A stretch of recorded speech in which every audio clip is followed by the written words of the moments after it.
everybody, it's Professor Rich, and I have a video for you. I recently did a video.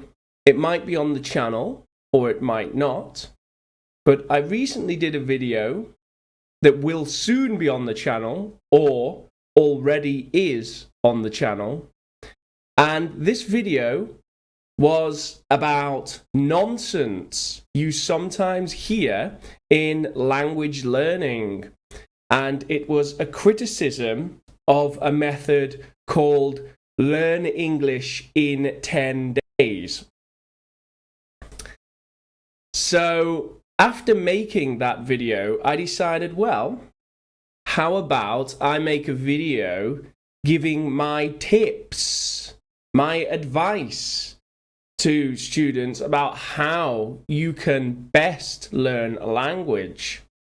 So these are going to be my 4 top tips for best learning a language. Number 1. Do stuff you enjoy.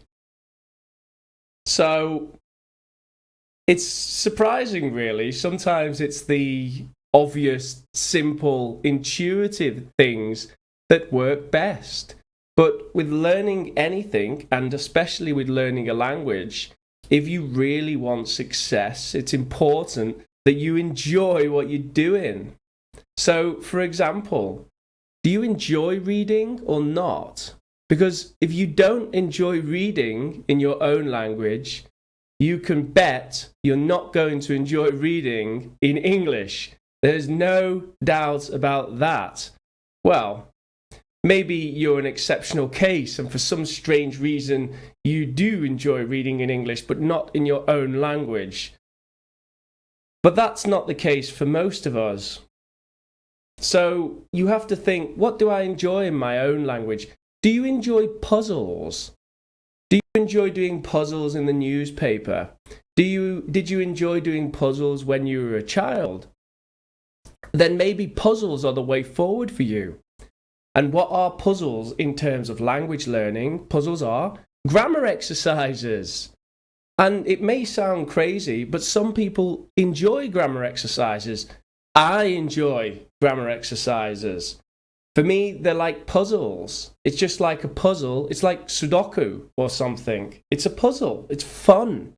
So some people enjoy grammar exercises. So if you enjoy puzzles and you don't yet have a book of grammar exercises, what are you doing? Go to a shop and get yourself a good book of grammar exercises. There's plenty of good ones out there on offer. And if you need a recommendation, then go onto Amazon and just look grammar exercises English, put your level B1 or B2 or whatever your level is, advanced, intermediate, and you'll find highly rated grammar exercise books. And if you enjoy puzzles, you'll enjoy those books. Do you enjoy socializing? If you enjoy socializing, perhaps you should consider a language exchange. Now, there's 2 ways to do language exchanges. You can meet one-to-one, or you can go to a bar where a language exchange is being organized. There's normally plenty of these in big cities. Where I am, in Spain, the city that I'm in, there's loads of language exchanges. There is almost a language exchange every night, and some nights there's multiple language exchanges in different places. Now, personally, I prefer one-to-one, and I'll talk about why that is in a moment, but some people prefer the group dynamic. So the advantage to the group situation is it's easier to organize. You go to the event and everyone's there, and then you can do your language exchange. Now, I prefer one-to-one for a few reasons. First, I think it's important that you take a notepad to language exchanges.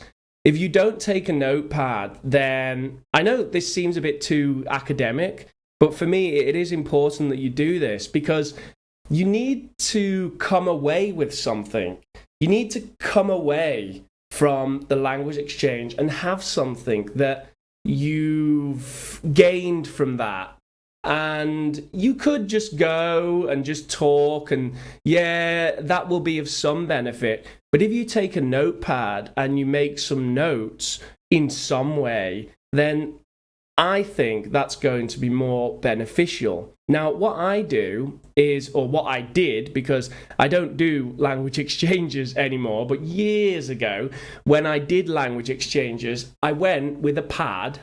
And when I arrived, I said to the person, okay, let's talk in English for 30 minutes. And while they spoke to me in English, I noted their mistakes. And then after the 30 minutes, I showed them their mistakes and I talked about their mistakes and I told them what was wrong and what should be right. And then I gave them the pad and we talked in Spanish for 30 minutes. And I found that very helpful. Now, that kind of orchestrated, organized situation, it's difficult to do when you're in a loud bar group environment, but one-to-one it works well. So how do you organize one-to-one language exchange, or intercambio de idiomas, as they say in Spanish? Well, there's normally online forums where you can find these things organized. In the UK, there's a site called Gumtree.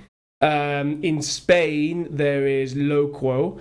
And I'm sure there'll be Facebook groups and places like that where you can organize these one-to-one language exchanges.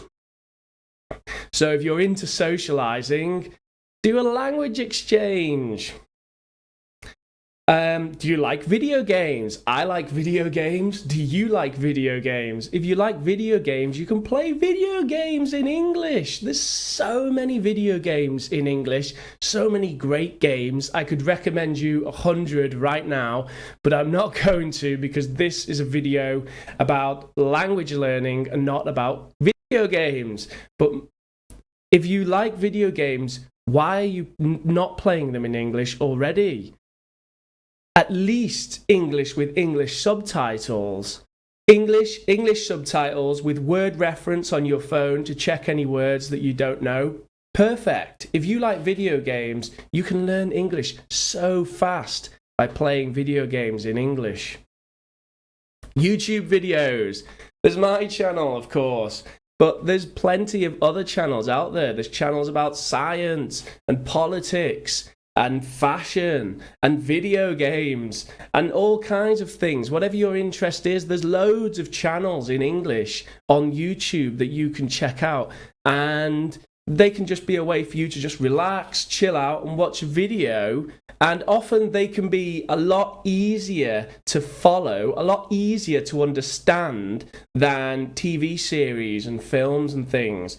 Now, TV series, yeah, they're great, but you need quite a good level. I think you need at least a good B2 before you can really start to understand TV series. And for films, I would say C1, that's advanced, before you really start to understand films. You might watch a film and you might understand what's happening, but you won't really understand the language until you have a good C1 level.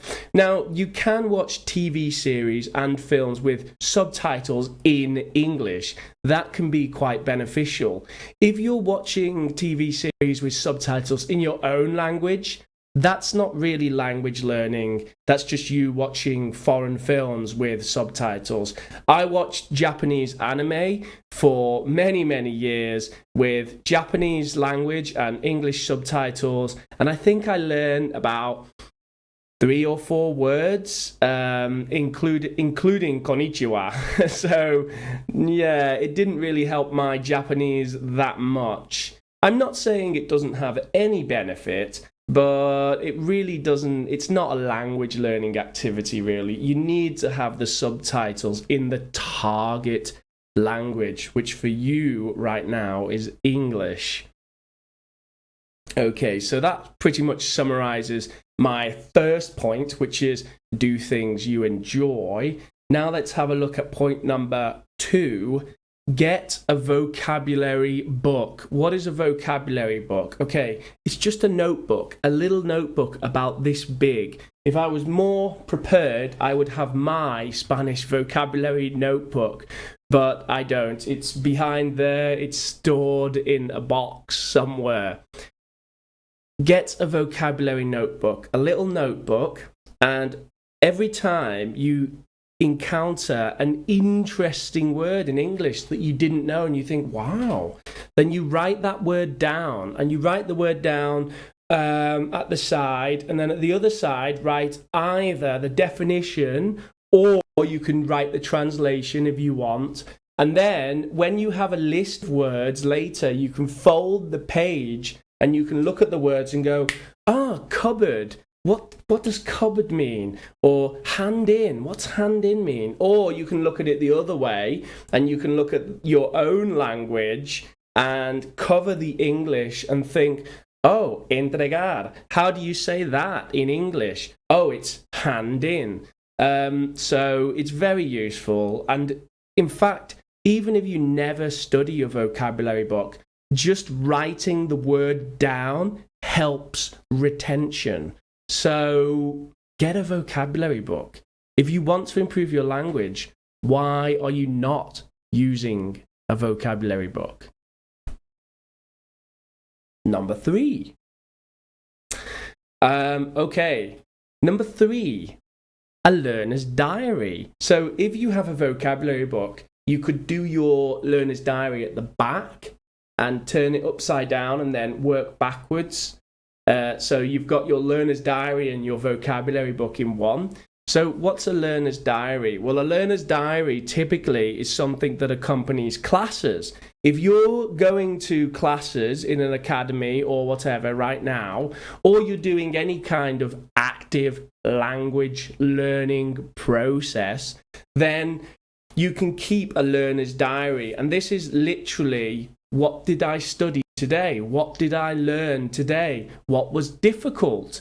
And it's literally, you're just thinking, you're just reflecting, you're just thinking about what you learned recently. That's all it is. And it sounds kind of simple and silly, but it works. Just to reflect on what you learned really helps, again, for your retention. So a learner's diary can be really helpful. It sounds silly, but do it. It's great. And of course, you write your learner's diary in English if you can. If your level's a bit low and you're not comfortable doing that, then you can write it in your own language. But if you're a good B1, B2, higher, then you can write your diary in English and just reflect on what we learned. Oh, today we looked at the third conditional. The third conditional is used for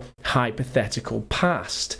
And then just write about what you learned that day. Just a paragraph. A paragraph is sufficient. Okay, and finally, number 4. This one is really important. Now, for me, this is not so much a tip. This is essential. You must do this if you want to speak English well. So my point number 4 is practice pronunciation. Okay, so first of all, you should be practicing pronunciation in your time. Not in the class. Yeah, I mean, of course in the class. Yes, in the class you will be practicing pronunciation. Yes, when you're speaking to people, you will be practicing pronunciation, but you need to practice pronunciation in your time. You need to practice at home. You need to practice when you're on a bike. You need to practice any point when you're alone and you feel comfortable. You need to practice pronunciation. It is the only way that you will get the pronunciation really good, the really high level of pronunciation. That's what we want. So you need to practice the sounds. What are the sounds? Well, you need to learn the sounds. Learn the schwa. My video on the schwa. Bing! you need to learn these sounds. So you need to learn the schwa. The schwa is so important. Learn the schwa. And then learn the other sounds. Now, I have a video on the vowel sounds right here, and that's my video on the vowel sounds. So you can learn them from that. But you need to learn all the sounds. You need to practice them. Download an application called Macmillan Sounds. And if you download that application, they have an interactive phonemic chart, and you can use that. A great website is called Forvo. That's Forvo. You go to that site, and they have native speakers pronouncing words, and people vote on the recordings as to which recording they like the most, and you can copy their pronunciation. Something else you can do is, if you're watching a film on your own, or you're watching a YouTube video, or you're watching me, then you can look at the mouth of the native speaker, and as you try to copy their pronunciation, copy their mouth. Now, this seems so silly and so weird, but it really works. You look at the mouth, look at how their mouth forms the sounds that you're hearing, and copy what their mouth is doing when you produce the sounds, and that can be an amazing technique. Well, I hope that's been helpful to you, ladies and gentlemen. That's pretty much all I've got to say.